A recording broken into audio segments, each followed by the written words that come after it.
गृह खातं मिळालं तरच शिंदे उपमुख्यमंत्री राहणार. शिंदे गृह खात्यावर अडून बसल्याची सूत्रांची माहिती. गृह खातं न मिळाल्यास शिंदे दुसऱ्याला उपमुख्यमंत्री करण्याची शक्यता. भाजप एकनाथ शिंदेंना गृहमंत्रीपद देण्यास तयार नाही. गृहमंत्रीपदावरून शिंदे गट आणि भाजपात रस्सीखेच. महायुतीची बैठक लांबणीवर. काळजीवाहू मुख्यमंत्री शिंदे साताऱ्यातील दरे गावात दाखल. पुढील 2 दिवस महाराष्ट्रात महायुतीच्या बैठका नाहीत. ईव्हीएम मशीन फॉर्मॅट न मारता फेरमतमोजणी करावी. बहुजन विकास आघाडीच्या हितेंद्र ठाकूर यांची मागणी. मतमोजणी प्रक्रियेवर ठाकूरांचा आक्षेप. बाबा आढाव यांच्या आंदोलनाला विश्वजित कदम आणि पटोलेंचा पाठिंबा. तर शरद पवार उद्या भेट घेणार. विविध मुद्द्यांवरून आढाव यांचं कालपासून फुलेवाड्यात आत्मक्लेश आंदोलन.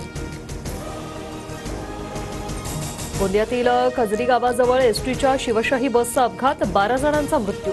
मृतांच्या कुटुंबियांना केंद्र आणि राज्य शासनाकडून एकूण 12 लाखांची मदत. मोदींकडूनही दुःख व्यक्त. नालासोपाऱ्यात अनधिकृत इमारतींवर आज सलग दुसऱ्या दिवशी मोठी तोडक कारवाई. न्यायालयाच्या आदेशानंतर 41 अनधिकृत इमारती पाडण्याच्या कारवाईला वेग.